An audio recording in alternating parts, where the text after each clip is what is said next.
Guys, അങ്ങോട്ട് നോക്കൂ നിങ്ങൾ. എന്തു നല്ല ഭംഗിയാ. മോൻ ഉദിച്ചു വരികയാ.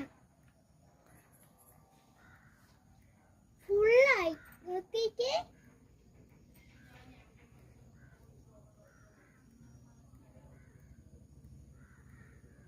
നല്ല രസമുണ്ടല്ലേ? നിനക്ക്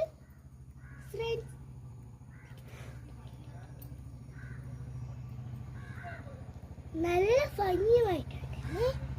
ഇനി കുറച്ചും കൂടെ ഉള്ളു.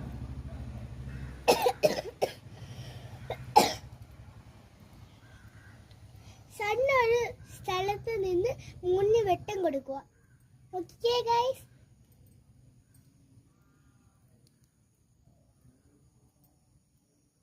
നമ്മൾ കാണാതെ എവിടെ ഒളിച്ചിരിക്കുക. സണ്ണിന് തോനെ വെട്ടുകൊണ്ട് മൂന്നിനടിച്ചു കൊടുക്കുക. എങ്ങനെയുണ്ട് ഗൈസ്? നോക്കിയിരിക്കുന്നു. അതുകൊണ്ട് ഇപ്പം പകുതി ആവുന്നുണ്ട്. നേരത്തെ തോന്നിയും പിന്നെ പകുതി, അങ്ങനെയാണ് വരുന്നത് ഗൈസ്.